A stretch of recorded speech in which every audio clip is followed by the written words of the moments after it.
നിസ സക്കീർ. ഇന്ന് എന്റെ കിച്ചണിൽ മിസ്റ്റർ എങ്ങനെ ഉണ്ടാക്കാന്ന് നമുക്കൊന്ന് നോക്കാം. ആദ്യം അതിന്റെ ഇൻഗ്രീഡിയൻസ് എന്താണെന്ന് നോക്കാം. 2 കപ്പ് കടലമാവ് ഒരേ അളവിൽ വേറെ വേറെ എടുത്തു വെക്കണം.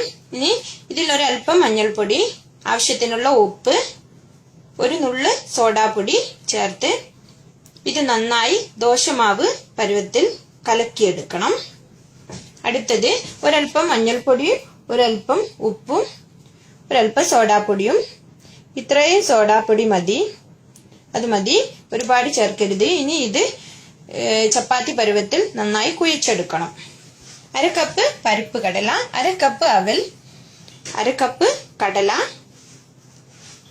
വെളുത്തുള്ളി 4 അല്ലി വെളുത്തുള്ളി ചതച്ചത്, കറിവേപ്പില 1 കപ്പ്, മുളക് പൊടിയും മുളക് ഇതുപോലെ ഉണക്കമുളകും വേണം, ആവശ്യത്തിന് ഉപ്പ്, കായപ്പൊടി ഒരൽപ്പം, ഓയിൽ പൊരിക്കാൻ ആവശ്യത്തിന്. ഇനി ഇത് നമുക്ക് എങ്ങനെ ഉണ്ടാക്കാമെന്ന് നോക്കാം. ആദ്യം നമുക്ക് ഇത് ചപ്പാത്തി പരുവത്തിൽ കുഴച്ചെടുക്കാം.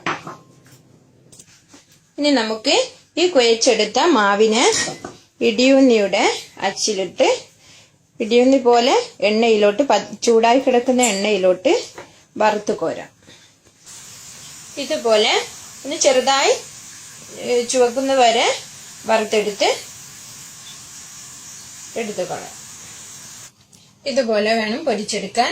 ചെറിയ തീയിൽ വെച്ച് നന്നായി ഞെരിയുന്നത് വരെ, ഒന്ന് ചുവപ്പ് കളറാവുന്നത് വരെ വറുത്തെടുക്കണം. ഇനി ഈ എണ്ണയിലോട്ട് അടുത്തത് നമുക്ക് ഊന്നിയെടുക്കാം. ഇതുപോലെ എണ്ണയിലോട്ട് തന്നെ ഊന്നിയെടുക്കണം. ഇതുപോലെ വേണം പൊരിച്ചെടുക്കാൻ, ഒരുപാട് കരിഞ്ഞു പോവരുത്. ഇനി ഇത് കൈ കൊണ്ടൊന്ന് ഞെരടി പൊടിച്ചെടുക്കണം. ഒരുപാട് പൊടിക്കാതെ മിക്സ്ചർ രൂപത്തിൽ നമുക്കൊന്ന് പൊട്ടിച്ചെടുക്കണം. ഇത് ലഡു ഉണ്ടാക്കുന്ന പോലെ പൊരിച്ചെടുക്കണം. ഓട്ടക്കൈയിൽ ഒഴിച്ച് എണ്ണയിലോട്ട് ഇതുപോലെ ആക്കിയെടുക്കണം. ഇതുപോലെ വേണം ചെയ്തെടുക്കാൻ.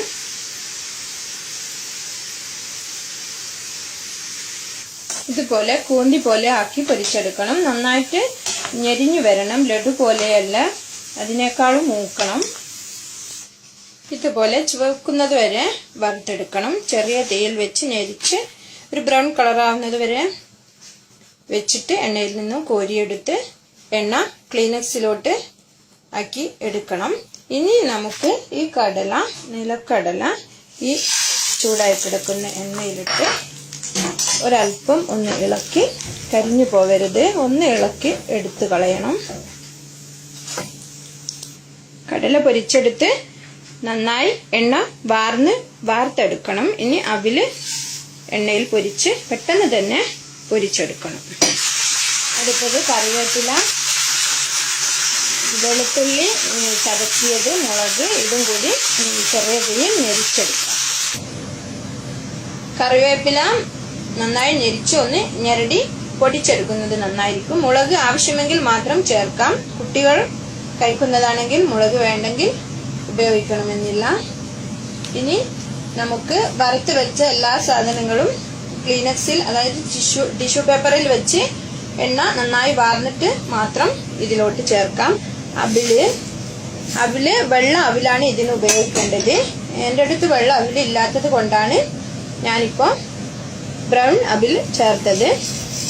കടലപ്പരിപ്പ്, അതായത് പരിപ്പ് കടലയാണ്.